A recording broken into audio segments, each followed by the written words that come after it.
Welcome, dreamer. Tonight, we sail beyond time to an island where the gods once whispered to the waves. Here, grief softens like sand beneath the tide, and the heart learns to breathe again. So rest now, listen to the sea, and let the story carry you into peace. The sea was quiet tonight, not silent, for the sea was never truly still, but quiet in a way that felt like breathing. The waves rose and fell with slow intention, like the heartbeat of something vast and dreaming beneath. The moon laid its silver hand upon the surface, tracing paths of light that shimmered and broke across the water. Beneath that gentle light, the spirit of the ocean stirred. It had no name, not in the way mortals gave names to things. It was older than speech, older than memory. To the sailors of old, it was the watcher beneath the deep. To the poets, it was the voice that sang before dawn. But to itself, it simply was thought. It did not move as a creature moves. It was the tide, the pulse, the quiet rhythm of all that flowed. When the stars rose, it listened. When the moon whispered to the water, it replied not in words, but in waves. Tonight, the ocean spirit felt something stirring in the wind, a dream. Fragile and lost, drifting across the surface like a petal. It reached out, not with hands, but with ripples that glowed faintly in the moonlight. The dream shimmered as it touched the current, a child's dream, soft and frightened, filled with echoes of thunder and rain. The spirit cradled it, letting it drift upon a calm tide. The waves began to hush their song. The world exhaled, thought it was the spirit's purpose, to guide dreams lost at sea back to peace. Once, long ago, the ocean had been wild, filled with storms that tore through the sky and waves that devoured ships whole. The spirit had been young then, fierce and proud, roaring its power to the heavens. But over endless ages, it learned that strength was not in storm, it was in stillness. The quiet power of surrender. Now, it carried not thunder, but rest. Each night it sang the world to sleep. Its song was not made of sound. It was the rhythm of water meeting sand, the whisper of foam on stone, the sigh of the deep.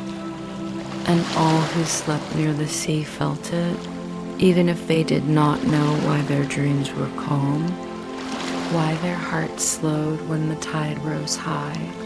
The spirit listened to the distant hum of the earth beneath the waves, the pulse of the planet's slow breathing, and it thought of all it had seen, the first stars being born, the first creatures rising from its depths, the countless souls who had looked to the sea for solace.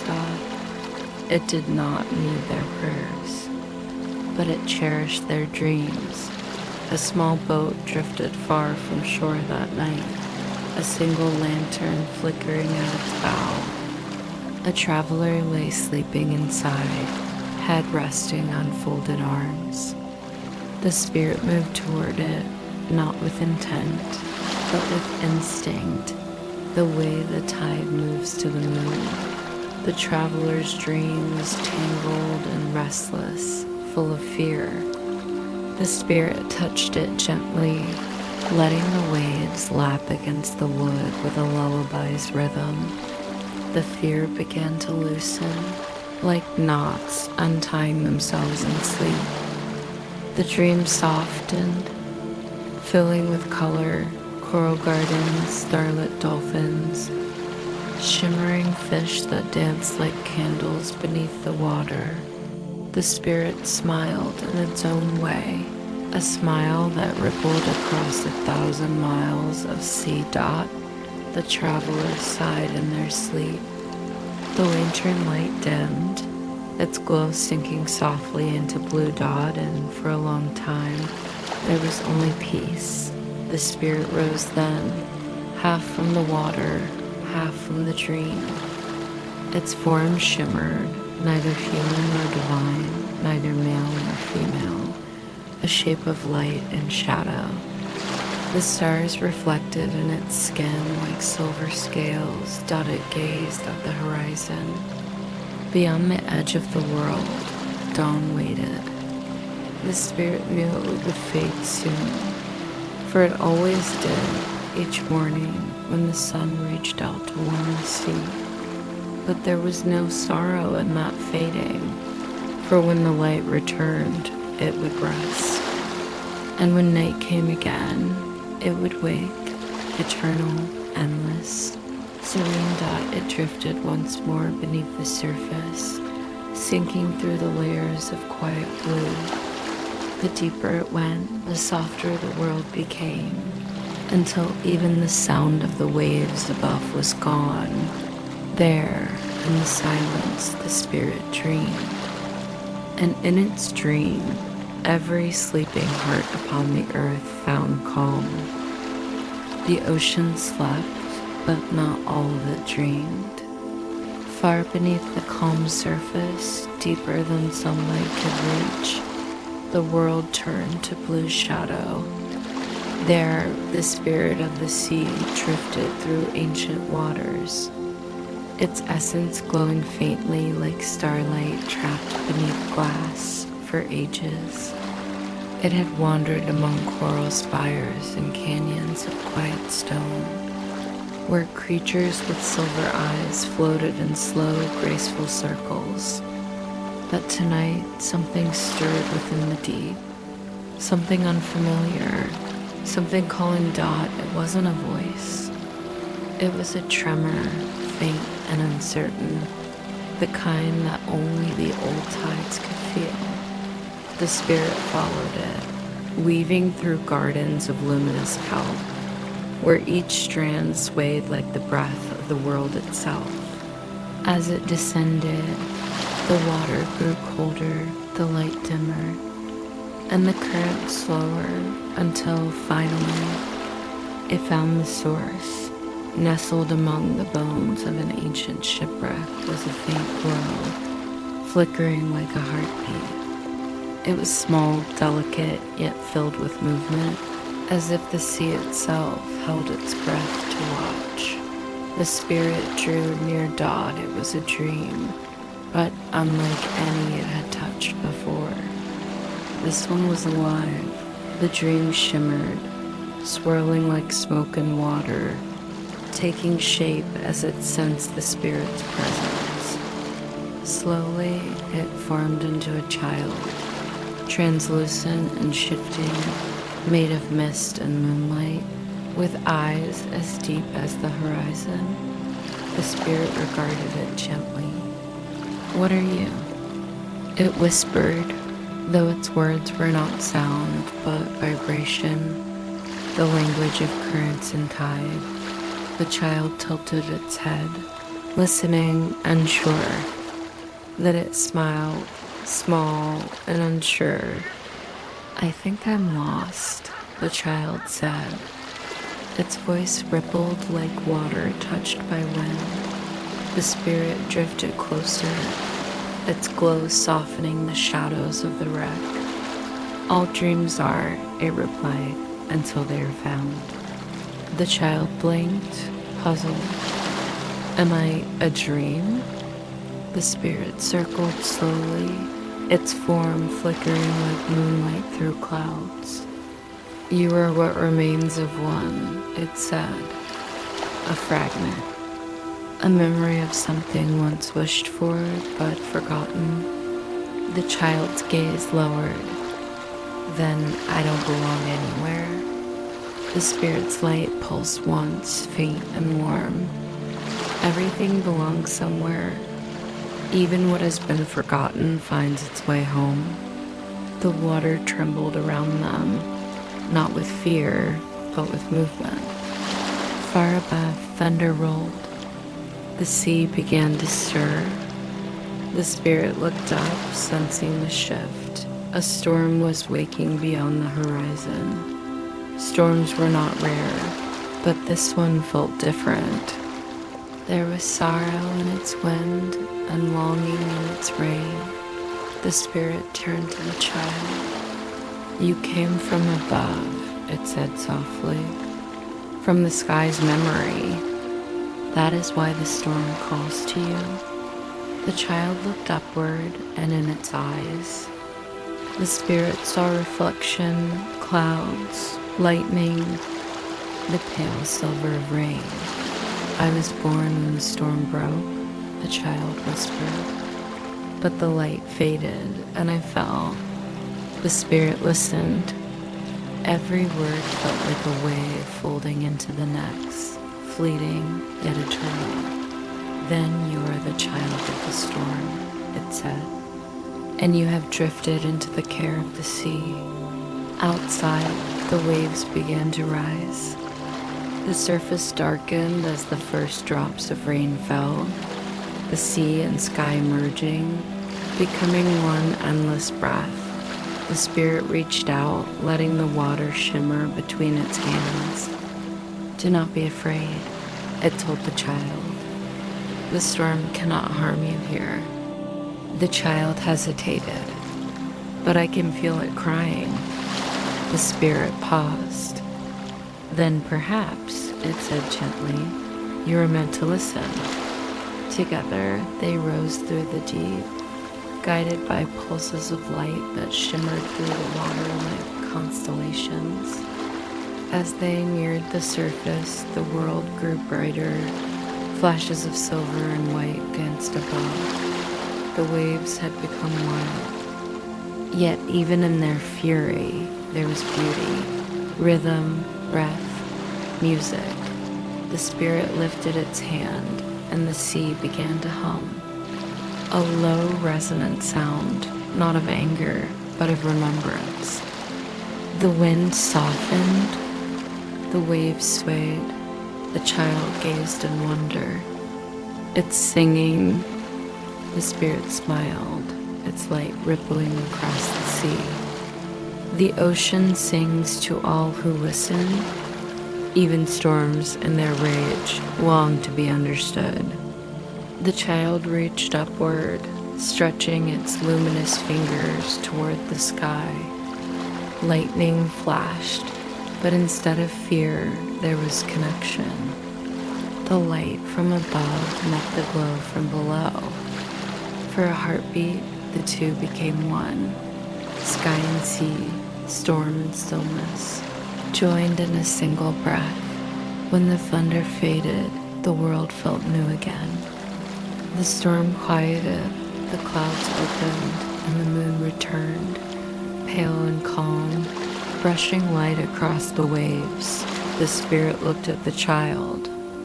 "You've calmed it whispered. The child looked at its hands, glowing softly. "I didn't mean to."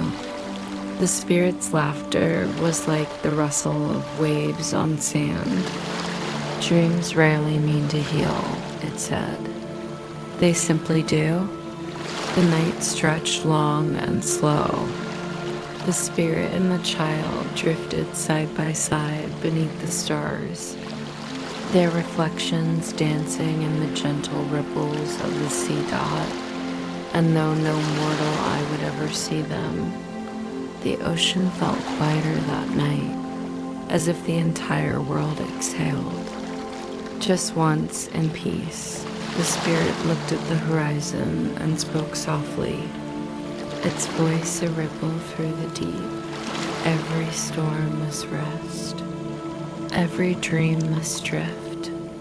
And in the silence between, the sea remembers." The child smiled, a soft, fading glow in the water. "I think I'm not lost anymore.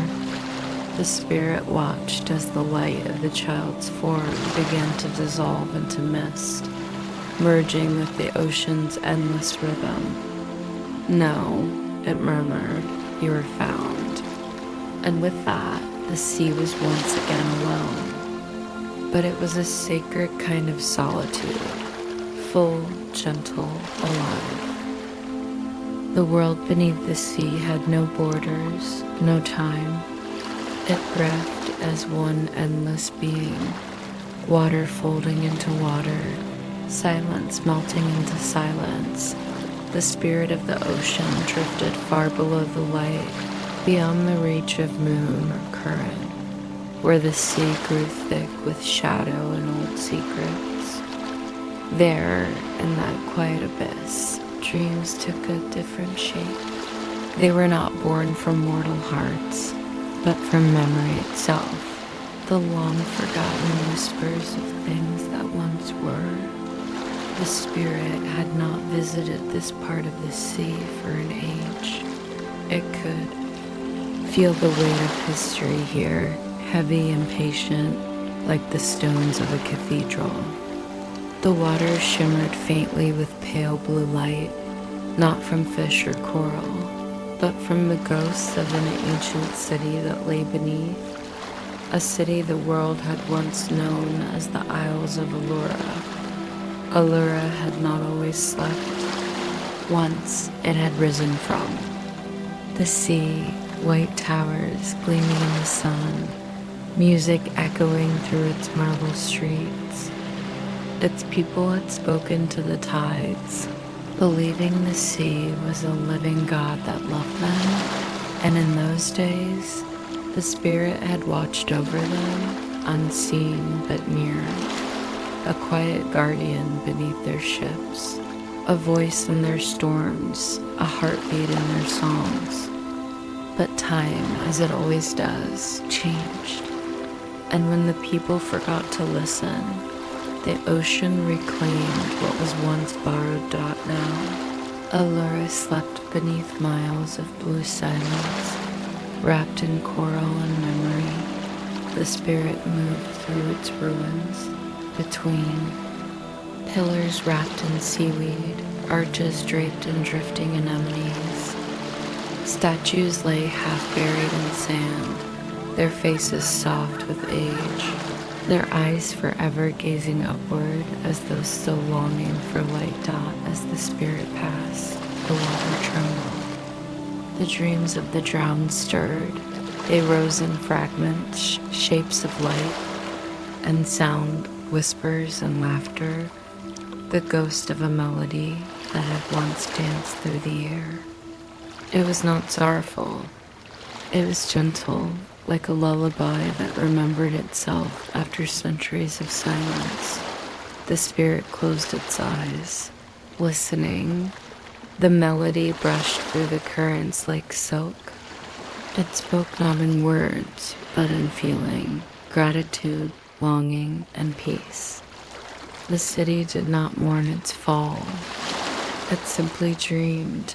The spirit drifted into what was once a great hall. Here, time had turned the marble columns to coral, the windows to shells, the floor to smooth sand. In the center, upon a throne of stone, sat a figure, carved long ago, but somehow still intact. It was the likeness of a ruler, hands folded, eyes serene. Around the statue, the water glowed faintly, as if it remembered the warmth of worship. The spirit paused. It knew this face. Long ago, before the storms and the silence, this ruler had stood by the shore and spoken to the waves. "I will build a city that honors the sea," they had said. And the spirit had answered, unseen, but listening. Now, only the echo remained. The spirit reached out, letting its light touch the carved hand.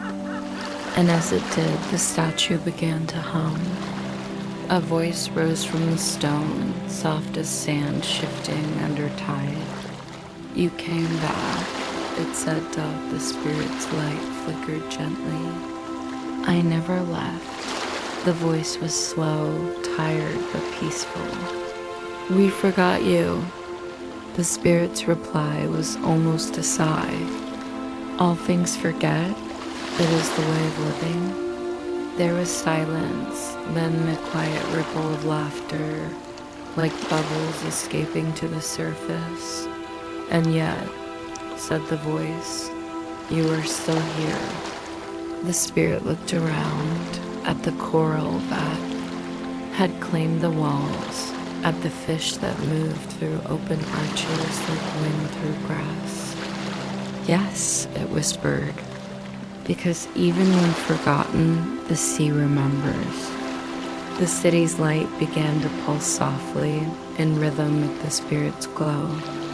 For a moment, it was as though Allura lived again, not in stone, but in dream.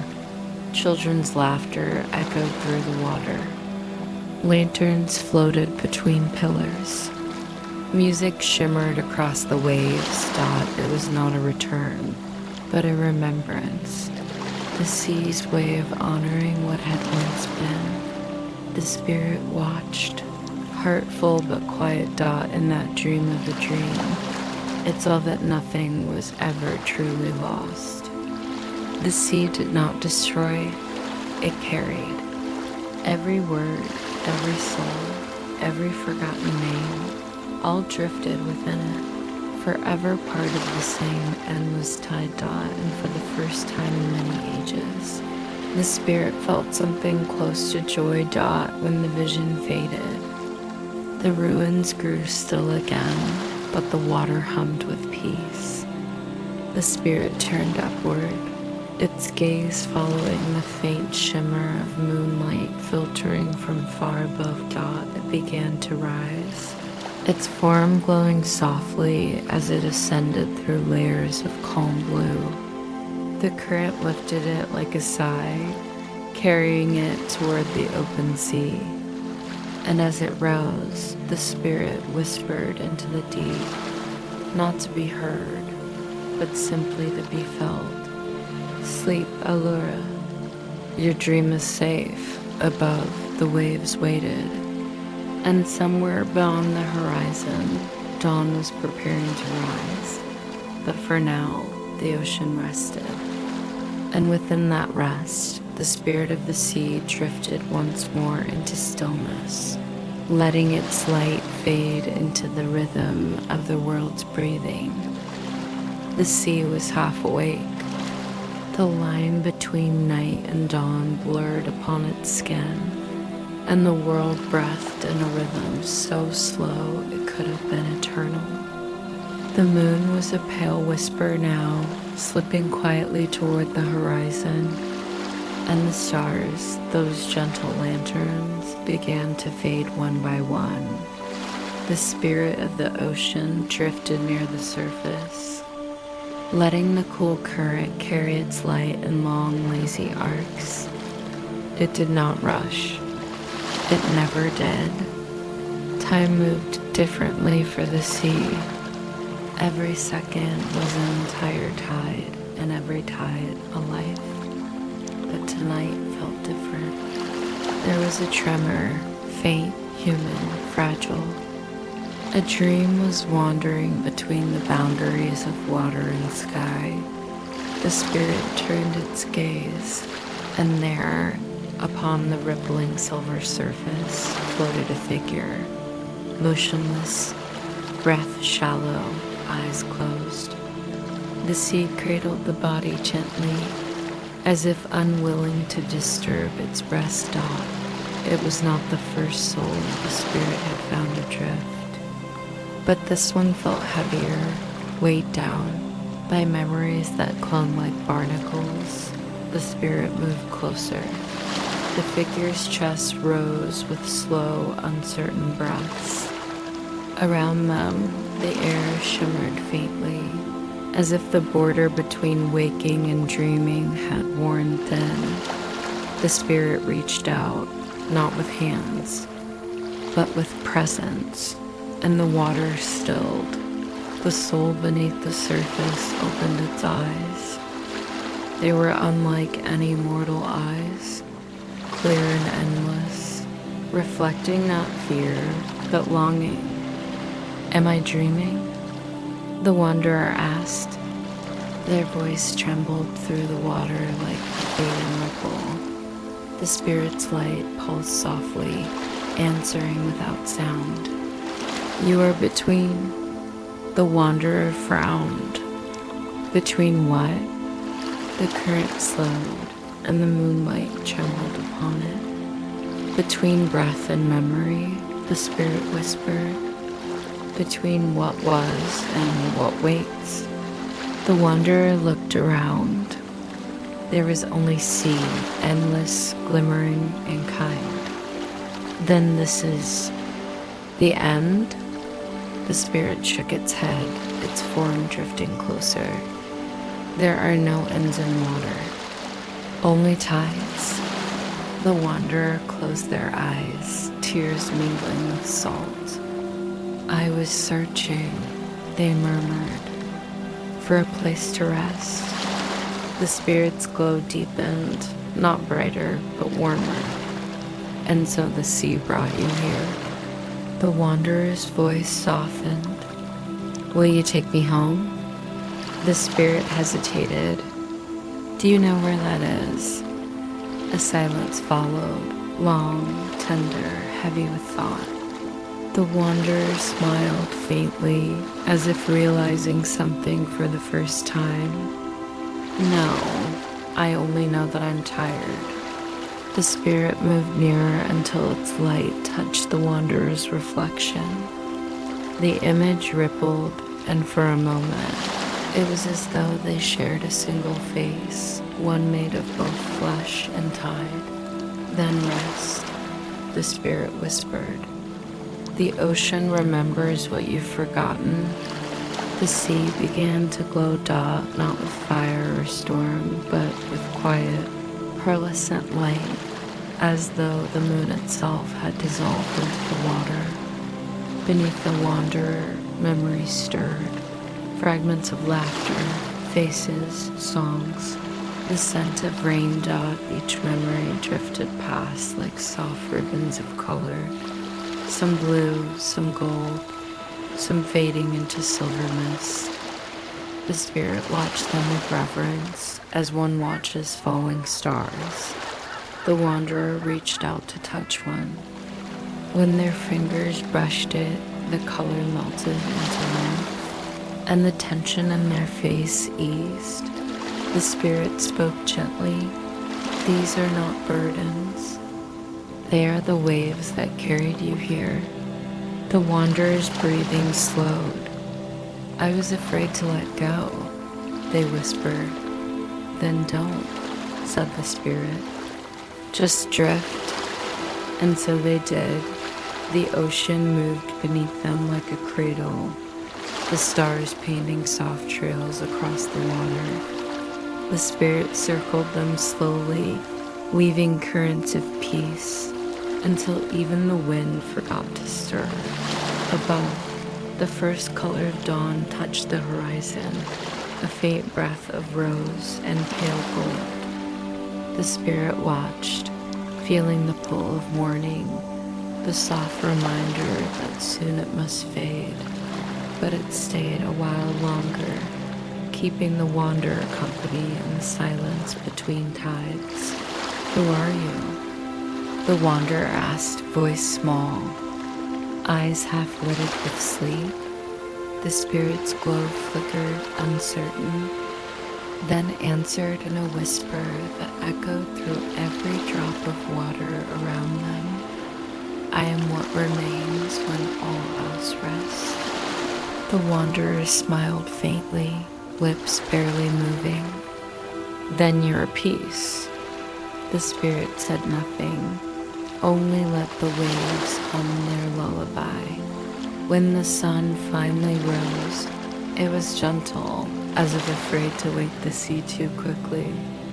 The wanderer's eyes closed, their body weightless, their spirit lighter than air. The spirit brushed its presence against them one last time, a farewell without sound, a blessing without words.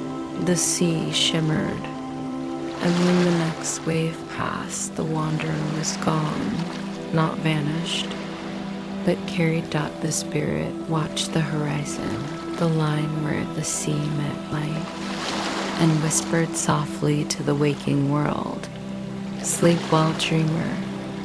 You have become the tide." The ocean stilled again. Only the voice of the current remained, a hum that touched both sky and earth, life and dream. The spirit lingered for a moment longer, then turned back toward the deep. There was no sadness, only quiet fulfillment, the serenity of knowing that everything lost had found its rhythm again. And in that slow return to silence, the spirit heard something faint, familiar. A new dream was stirring, far away, waiting to be found.